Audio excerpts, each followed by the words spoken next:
প্রধানমন্ত্রী সইয়ের পর মুক্তি পাচ্ছেন খালেদা জিয়া। এ তথ্য দিয়েছেন স্বরাষ্ট্রমন্ত্রী আসাদুজ্জামান খান। গতকাল রাতে গণমাধ্যমকে ফোনে এ কথা জানিয়েছেন তিনি। মন্ত্রী জানান, প্রধানমন্ত্রীর অনুমোদনের পরই বেগম খালেদা জিয়ার মুক্তি ত্বরান্বিত হবে। বেগম জিয়ার আইনজীবীরা বলছেন, আর দুটি মামলায় জামিন পেলেই মুক্তি মিলবে বেগম জিয়ার। অন্তত আমি এইটুকু দয়া করেছি যে ঠিক আছে, বয়োবৃদ্ধ মানুষ বা অসুস্থ, হাঁটতে চলতে উঠতে বসতে অসুবিধা, শুলে একজন না ধরলে উঠতে পারে না, যেটুকু আমার ক্ষমতা আছে, সেই এক্সিকিউটিভ যে পাওয়ার আমার আছে, তার মাধ্যমে তাকে আমরা কিন্তু এই যে আইজিপি বেনজিরের যে তার যে কুকর্ম, আমরা কিন্তু মিডিয়াতে জানতাম, কিন্তু রিপোর্ট করতে সাহস পাইনি। 2 শতাধিক কর্মকর্তার শর্ট লিস্ট ও সরকার সুরক্ষাকারীদের দুর্নীতির দায় নিতে হবে। ডক্টর ইফতেখার জামান, পুলিশে দুদকের আতঙ্ক। ঈদের পরে আন্দোলন হবে, অমুকের পরে আন্দোলন হবে, আর কোন দিন তারিখ আমরা চাই না। আমরা প্রতিনিয়ত প্রতি মুহূর্ত রাজপথে থেকে হাসিনার পতন অবশ্যম্ভাবী করতে চাই। দর্শক, অবশেষে নানান জল্পনা কল্পনার পরে তাহলে কি বিএনপির মধ্যে সুসংবাদ আসতে চলেছে? দর্শক, বেগম খালেদা জিয়ার মুক্তিকে কেন্দ্র করে অবশেষে মুখ খুলেছে মাননীয় প্রধানমন্ত্রী শেখ হাসিনা। তো তিনি বেগম খালেদা জিয়ার মুক্তিকে কেন্দ্র করে কি বলেছেন এবং তার মুক্তি ঠিক কবে নাগাদ হতে পারে? তিনি কি কোরবানির ঈদের আগেই মুক্তি পেতে পারেন কিনা, নাকি এটা আবারও পিছাতে পারে? দর্শক, এই বিষয়ে বিস্তারিত আলোচনা আপনারা সামনেই দেখতে চলেছেন। দর্শক, এরই সাথে সাথে আপনারা আরো একটি চাঞ্চল্যকর তথ্য জানতে চলেছেন, যেখানে ফেঁসে গিয়েছে বাংলাদেশের বড় বড় পুলিশ কমিশনাররা। তো দর্শক, কারা তাদেরকে ফাঁসাতে চাইছে এবং তারা ঠিক কিভাবে ফেঁসে যাচ্ছে, দর্শক সেটি আপনারা একটু পরেই জানতে চলেছেন। দর্শক, আমি আর বেশি কথা বাড়াবো না। আপনাদের যেই ভিডিওগুলোর অংশবিশেষ ভিডিও শুরুতে দেখিয়েছি, সেইগুলোর বিস্তারিত আলোচনা আপনাদের এখন দেখাবো। তবে ভিডিওগুলো দেখানোর আগে বলি, যারা এখনো চ্যানেলটি সাবস্ক্রাইব করেননি, সকলে চ্যানেলটি সাবস্ক্রাইব করে পাশে থাকা বেল আইকনটি বাজিয়ে দিবেন। আর যারা ইতিমধ্যেই সাবস্ক্রাইব করে রেখেছেন তাদের সকলকে অসংখ্য ধন্যবাদ। তো চলুন একটি লাইক দিয়ে আমরা ধারাবাহিকভাবে সবগুলো ভিডিও দেখে আসি। আমরা কিন্তু এই যে আইজিপি বেনজিরের যে তার যে কুকর্ম, আমরা কিন্তু মিডিয়াতে জানতাম, কিন্তু রিপোর্ট করতে সাহস পাইনি। আপনি হয়তো কিছু করতেন না, সরকার হয়তো কিছু করতো না, বাট ওই ধরনের একটা পাওয়ারফুল আইজিপি, সে তো একটা সাংবাদিকটা কি না করতে পারতো, এবং ওই সময় সে যদি করতো তাহলে কি সরকার আমার পাশে দাঁড়াতো? ওই সংবাদপত্রের পাশে কি সরকার দাঁড়াতো যে না, এটা তো তথ্যভিত্তিক রিপোর্ট হয়েছে, পুলিশ তুমি কেন ওদেরকে হ্যারাস করছো? আমাদের সেই আত্মবিশ্বাস নাই। ইনস্টিটিউশনাল যারা হেড হয়, পার্টিকুলারলি ল এনফোর্সমেন্ট এজেন্সিস, তারা এত ক্ষমতাধর হয় যে তারা সরকারের না অজ্ঞাতেই তারা কিন্তু সাংবাদিকতার উপরে হস্তক্ষেপ করে।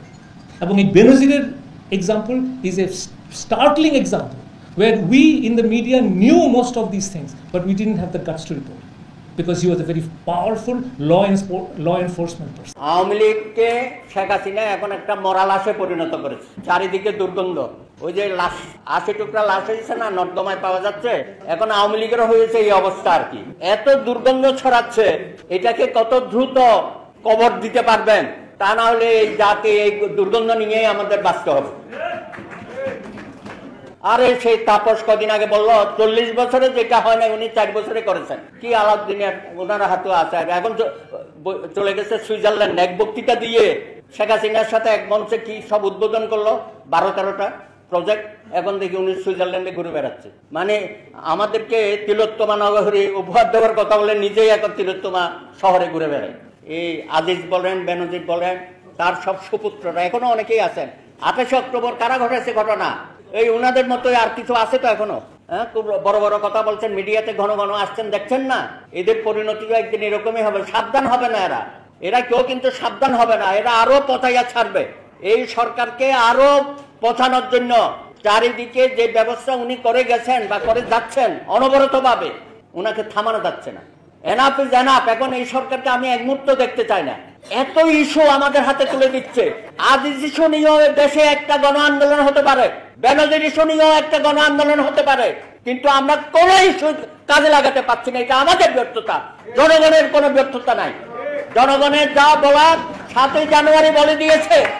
জনগণের যা বলার আমাদের উপজেলা নির্বাচনে, স্থানীয় সরকার নির্বাচনে বলে দিয়েছে। তারপরেও আমরা অপেক্ষা করছি কিসের জন্য?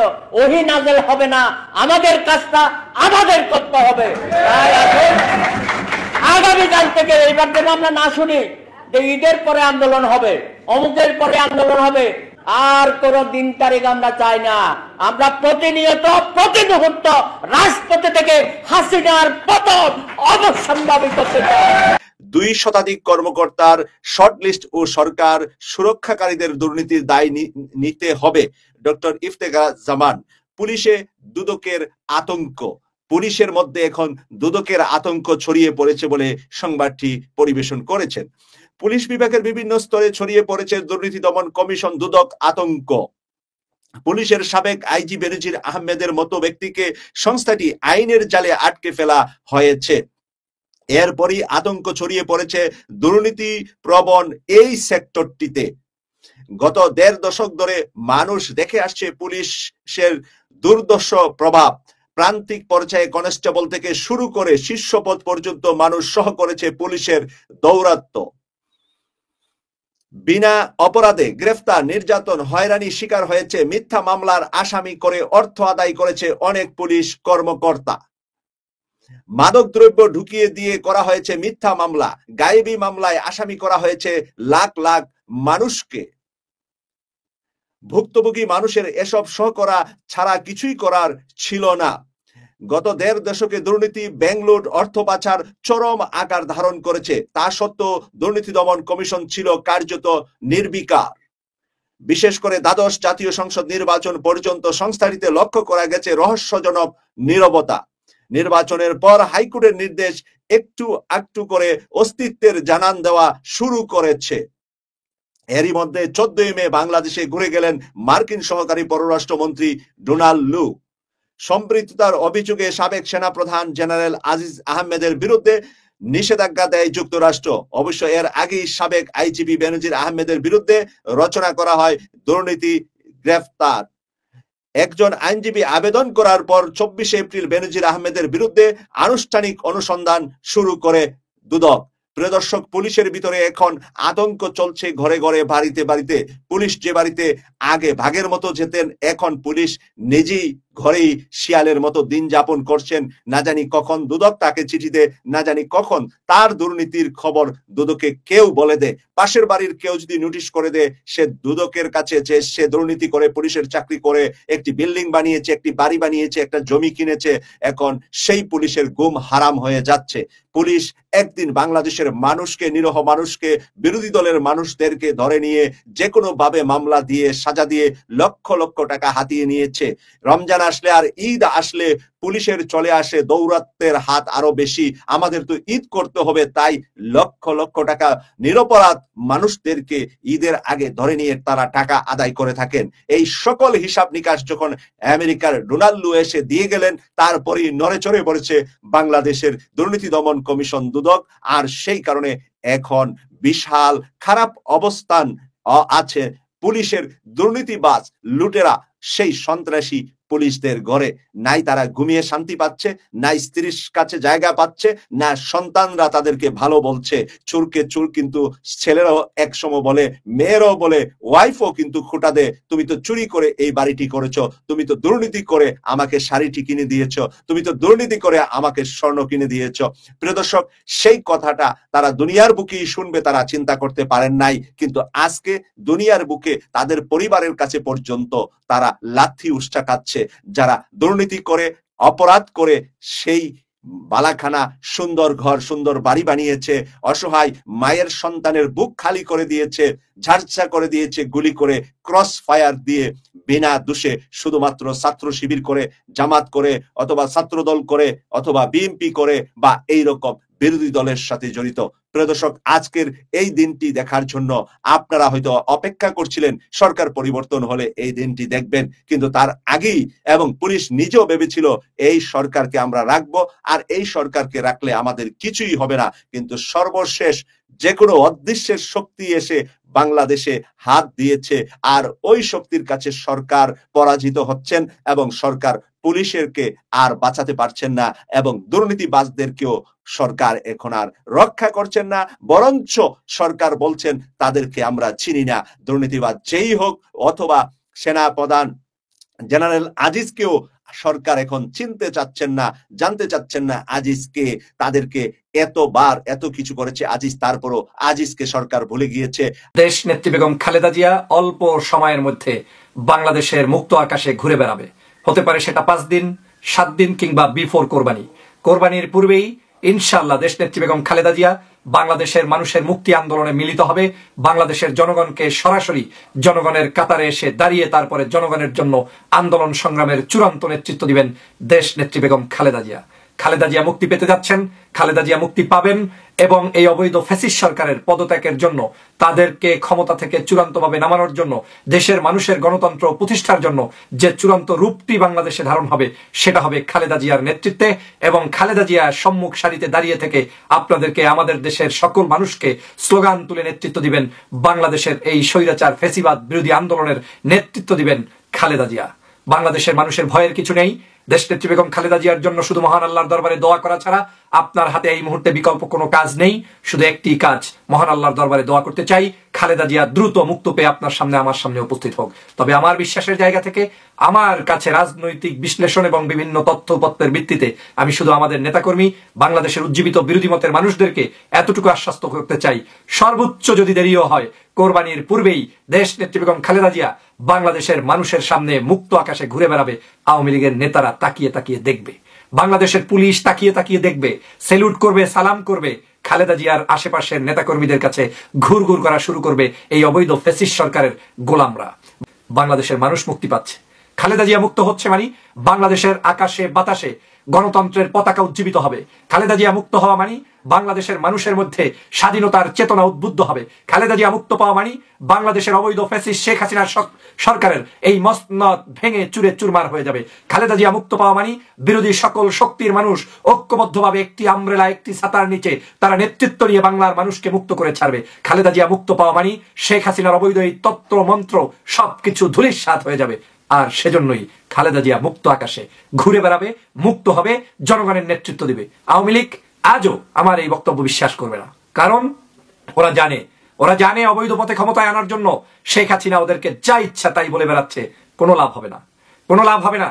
শেখ হাসিনার আগামী বক্তব্য কোনো কিছু বাংলাদেশের রাজনৈতিক প্রেডিকশনের সাথে কোনো কিছুর মিল পাবেন না। রাজনৈতিক যে বিশ্লেষণ রয়েছে তার সাথে তার বক্তব্যের কোনো মিল পাবেন না। তিনি শুধুমাত্র তার নেতাকর্মী, পুলিশ বাহিনী, অবৈধ কিছু লোকদেরকে তিনি একটু শক্তি যোগানোর জন্য ঝাড়ি ঝুড়ি ছাড়বেন। কোনো ঝাড়িতে কাজ হবে না। খালেদা জিয়া মুক্ত আকাশে ঘুরবে, কোরবানির পূর্বেই খালেদা জিয়া মুক্ত আকাশে ঘুরবে ইনশাআল্লাহ। আমার এই যদি কোনো বড় ধরনের আমার এই বক্তব্যের মধ্যে পরিবর্তন না থাকে, বড় ধরনের যদি কোনো কিছু না ঘটে, তাহলে খালেদা জিয়া মুক্ত আকাশে আসছেন। আমার বিশ্বাস তিনি মুক্ত আকাশে ঘুরবেন, তিনি জনগণের নেত্রী, জনগণের কাতারি নেতৃত্ব দিবেন ইনশাআল্লাহ। মনে আছে বন্ধুরা আমার, বাংলাদেশের নেতৃত্ব কখন কে দিয়েছিল? মনে আছে সেই 26শে মার্চ কালুরঘাট বেতার কেন্দ্রে শহীদ রাষ্ট্রপতি জিয়াউর রহমান কিভাবে জনগণের জন্য, মুক্তি আন্দোলনের জন্য স্বাধীনতার ঘোষণা দিয়ে, স্বাধীনতার নেতৃত্ব দিয়ে, সম্মুখ ভাগে দাঁড়িয়ে থেকে কমান্ড দিয়ে নিজে যুদ্ধ করে বাংলাদেশকে স্বাধীন করেছে? মনে আছে? মনে কি আছে আপনাদের 1975 সালের পরবর্তীতে সেই 75 সালের 7ই নভেম্বর সিপাহী জনতার বিপ্লবের মধ্য দিয়ে বাংলাদেশকে কে নেতৃত্ব দিয়েছিল? শহীদ রাষ্ট্রপতি জিয়াউর রহমান। এদেশের বাকশালী তন্ত্রের হাত থেকে দেশকে গণতান্ত্রিককামী একটি দেশ বানিয়েছিল। এদেশের সংবাদপত্রের স্বাধীনতা, ভোটাধিকার, মানুষের মূল্যবোধ, মৌলিক অধিকার ফিরিয়ে দিয়েছিলেন তার নাম শহীদ রাষ্ট্রপতি জিয়াউর রহমান। এমনকি আওয়ামী লীগ নামক এই সংগঠনটি বিলুপ্ত হয়েছিল, সেই বিলুপ্ত সংগঠনকে উদ্ধার করে জনগণের কাতারে রাজনীতি করার সুযোগ করে দিয়েছিল। সেই বাকশাল নাম থেকে আওয়ামী লীগ ফিরিয়ে এনে আওয়ামী লীগের রাজনীতির সুযোগ করে দিয়েছিলেন, কিন্তু তাও দিয়েছিলেন এই শহীদ রাষ্ট্রপতি জিয়াউর রহমান। তার উদারতা, তার ব্যক্তিত্ব, তার নেতৃত্বের কারণে বাংলার প্রত্যেকটি জনপদে সকল মানুষ পেয়েছিলেন আলোর দিশা। আজ সে কারণেই শহীদ রাষ্ট্রপতি জিয়াউর রহমানের পরবর্তী নেতৃত্বে দেশ নেত্রী বেগম খালেদা জিয়ার নেতৃত্বের কারণে বাংলাদেশে স্বৈরতন্ত্র বিদায় হয়ে বাংলাদেশে গণতন্ত্র ফিরে এনেছেন। তাও কিন্তু নেতৃত্ব দিয়েছেন দেশ নেত্রী বেগম খালেদা জিয়া। এবং তার নেতৃত্বে সেই স্বৈরতন্ত্র বিদায় হওয়ার কারণে দেশবাসী তাকে প্রথম পুরস্কার দিয়েছিল। বাংলাদেশের প্রথম নারী প্রধানমন্ত্রী হিসেবে সংসদে নেতৃত্ব দিয়েছিলেন খালেদা জিয়া। আজ আবার রাজপথে খালেদা জিয়া আসবে। তাকিয়ে তাকিয়ে দেখবে, ওরা তাকিয়ে তাকিয়ে দেখবে। ওদের হাতে কলম থাকবে, কাগজ থাকবে, কিন্তু সেই আগের মতো ফরমাইশি রায় লিখতে হাত কাঁপছে, কলম ভেঙে যাচ্ছে। ওরা আর এদিক সেদিক করতে পারছে না, লড়তে পারছে না, কোনো শব্দের ব্যত্যয় ঘটাতে আর পারবে না। ওদের হাতে অস্ত্র আছে আর গুলি করতে পারছে না, ওদের হাতে লাঠি আছে আর আপনার গায়ে আঘাত করতে পারছে না, পারবে না, শেষ, একদম শেষ।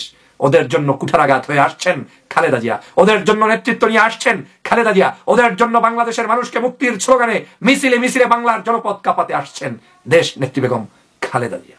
খালেদা জিয়া আসবে, স্বৈরাচার ভাগবে, খালেদা জিয়া আসবে ফ্যাসিস্ট হাসিনা সরকারের, এই সরকারের সকল লম্ফজম্প তলানিতে একদম মিশে যাবে।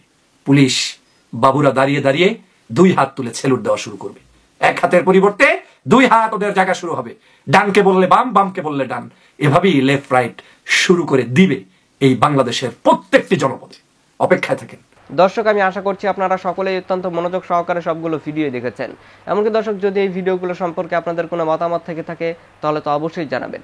দর্শক, ভিডিওটি শেষ করছি এখানেই, ফিরছি পরবর্তী নিউজে নতুন কোনো টপিকে। আল্লাহ হাফেজ।